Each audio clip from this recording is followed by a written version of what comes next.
What is up, Janksters? It's your boy Graham, also known as HamHawks42 on the internet, and today we have the first edition of Overthinking MTG for 2023. So happy New Year, everyone. It is upon us. It's happening. And you know what? It's gonna be a good one, doggone it. And today I actually want to talk about a card that I just discovered in my bulk collection yesterday. Actually, no, I guess it was early this morning because it was after midnight. I fell in love with this card literally about 12 hours ago as of this recording, and I just think it's neat, and I want to share it with you because it's a bad card that could be the best card in your deck depending on what the goal is. So, to rewind a little bit of story time. I had the distinct privilege of joining my buddy Astro's Flame, fellow landlord, over on his Twitch channel, playing a little bit of Commander to ring in the new year. And I brought my favorite deck, which is Teneb the Harvester, because this is actually the first time. So Astros and I hang out all the time on, each other's channels, and, we chat on Discord and those types of things. But we hadn't really had a chance to play over Spell Table before. As a result, I wanted to bring my deck. This is the one that, this, I believe, encapsulates my play style, and it's my favorite, so I'm going to bring it. And throughout the course of the game, I drew a ton of my setup pieces and a ton of, ramp pieces, but I didn't draw any of my payoffs. And so, in short, my deck just kind of didn't really do the thing. I did get Teneb online, I got to smack some people and reanimate some stuff, so, okay, I got a big dragon out. It was able to shake up the board a little bit. I wasn't a non-factor in the game. I didn't just sit on my hands, but my engine that I was trying to build didn't really fire. And I found myself kind of, because what I'm trying to do with that deck is get creatures with strong enter the battlefield triggers to, enter the battlefield and then sacrifice them for value and then recur them out of my graveyard over and over and over and over and over again. That's what I'm trying to do in that deck, and it was nowhere near that. And so I was like, all right, I need to clearly dial it in a little bit. I need to change this around, lower my ramp, the amount of ramp spells I have in there. Maybe I don't need Farseek, Cultivate, Kodama's Reach, Sakura Tribuilder, Farhaven Elf, and Wood Elves. I might be able to take a couple of those out and it'll be okay. And I did. I took out Kodama's Reach, I took out Cultivate, because they don't really fit the theme of, creatures entering, doing stuff. But in that sequence, creatures are also dying. And so I was trying to find, okay, what are some cool cards that either have good end of the battlefield trigger or death triggers that I can leverage for value. And as I was looking through, so after the game, I was inspired, I was hot on this, and so I started digging through my bulk. And yes, this is after a New Year's game of Commander, so it's 1 a.m. while I'm doing this. And I stumbled across a card that I was unaware of. I mean, I had it, so I clearly had looked at it at some point in the past, but I didn't remember it. And that is Veteran Explorer. And Veteran Explorer is shocking to me. As I read it, I was like, this is exactly what I'm looking for. This is perfect. It is a creature, Human Soldier Scout, 1/1 for 1 green. When Veteran Explorer dies, each player may search their library for up to 2 basic land cards and put them onto the battlefield. Then each player who searched their library this way shuffles it. Now, this card is bad if your goal is to primarily win the games of Magic that you're playing, because it is a symmetrical benefit. You're giving your opponent 2 lands in addition to you yourself receiving 2 lands. That said, if I were to sacrifice Veteran Explorer to something like an Ashnod's Altar, I get the 2 mana from the altar, then I go grab 2 lands, put them onto the battlefield untapped, mind you. I now have 4 mana to work with that I didn't have before, that I just materialized out of nothing. So the amount of ramp you could theoretically get off this is amazing. Add something like Kaya's Ghost Form or Journey to Eternity that recurs the Veteran Explorer out of the graveyard so you can sacrifice it again and go grab even more lands is pretty fantastic. Now, the downside, you're ramping the rest of the pod alongside yourself. That is generally considered a very, very, very bad thing because you're giving your opponents an incredible advantage. Additionally, if you are establishing yourself as the arch enemy at the table, if you have a strong combo that is capable of winning the game, by giving your opponents multiple lands that are entering untapped, you're giving them an opportunity to interact with your stuff, even if they had previously been tapped out. That is very dangerous. So, you have to be aware of that. Now, I mentioned earlier, it's a bad card if your goal is to win games.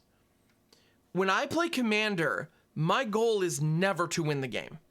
Believe it or not. Well, I guess that's not exactly accurate. I am trying to win the game with my plays, but that is always secondary or even tertiary to the primary goal of having fun.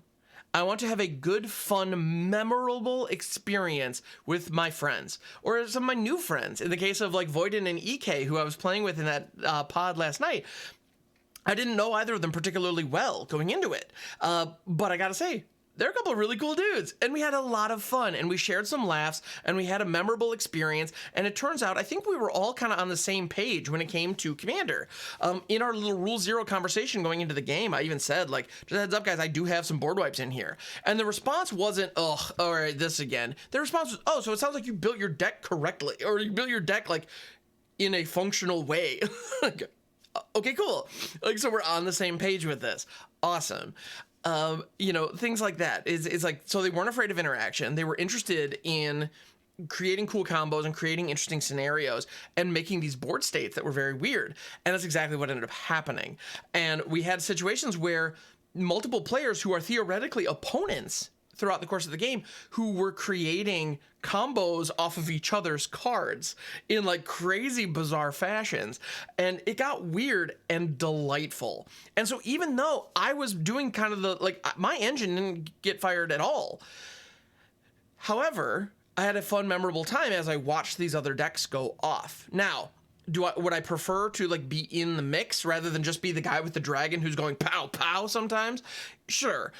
And I modified the deck, so hopefully I can be more in tune with what's going on.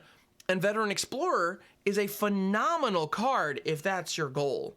If your goal is to create an environment on the board where everybody gets an opportunity to pop off and do something unique and fun, this is excellent because you're giving your opponents additional land drops so you can get to the weird later game stuff faster, like significantly faster. 2 lands is a big deal and is coming off of a 1-drop. So that's amazing. And you're getting there and your opponents are getting there. And you as the controller, if you're in, I mean, my deck is kind of an aristocrats style deck where I am going to be sacrificing my creatures for value. I have some level of control as to the timing of when those lands enter the battlefield. So I can time it so it's advantageous for me, but I am giving my opponents some resources to work with. I like that. I like that a lot. And I think Veteran Explorer is kind of the epitome of that. There's some other cards that have this kind of group hug mentality that can be used to really good effect. Classics like Howling Mine, or Sizan, the Perverter of Truth, which is one of my favorite EDH cards of all time. They just draw your opponent's additional cards, but you're drawing cards as well. So the whole idea is we all draw together, and as a result, we all have action in our hands. We're not, we're trying to minimize mana screw. We're trying to encourage people to have spells to cast. That way the game can happen. So cards like this that uniformly ramp everybody or uniformly draw cards, I think is excellent. I'm a big fan of these kinds of effects in the Commander pods that I participate in. And so kind of going into the new year, looking at the future of kind of my favorite deck, I'm looking at ways to tweak it and modify it so that it can facilitate gameplay in a fun, interesting way. And Veteran Explorer was an immediate include. Fun fact, another one that I'm a big fan of is Fecundity. That one also got added in, just as a little bit of an aside. It's an enchantment for 3, 2 and a green. Whenever a creature dies, that creature's controller may draw a card. As somebody who's sacrificing their creatures for a lot of value, I'm drawing a lot more than everybody else, but whenever any of my opponents have a creature that dies, they're also drawing cards. So if another person at the table is rocking sacrifice outlets for value, I'm going to give them a little bit more. And otherwise, if people are running aggro and things are dying in combat, you're drawing cards, fill those hands. Everybody gets their hands full. They get interaction. They get their engine. Let's have some fun. So I'm a big believer in group hug elements in Commander. I think they lead to fun, dynamic gameplay, and that's ultimately, it has to be the point. Some of my most fond EDH memories, I can't even tell you who won the game because it didn't matter. And I think that's important, and we need to keep that in mind. So, Veteran Explorer, terrible card, but I love it. And I wanted to start the year with my style of jank. And this is going to be the style of jank that I lean into when it comes to Commander moving forward in 2023. So thanks so much for checking out the podcast. I appreciate it. This has been an edition of the Overthinking MTG Podcast, available on YouTube, as well as anywhere fine podcasts are sold. And of course, by sold, I mean available for free. So thank you so much. I appreciate you, and I'll catch you on the next one.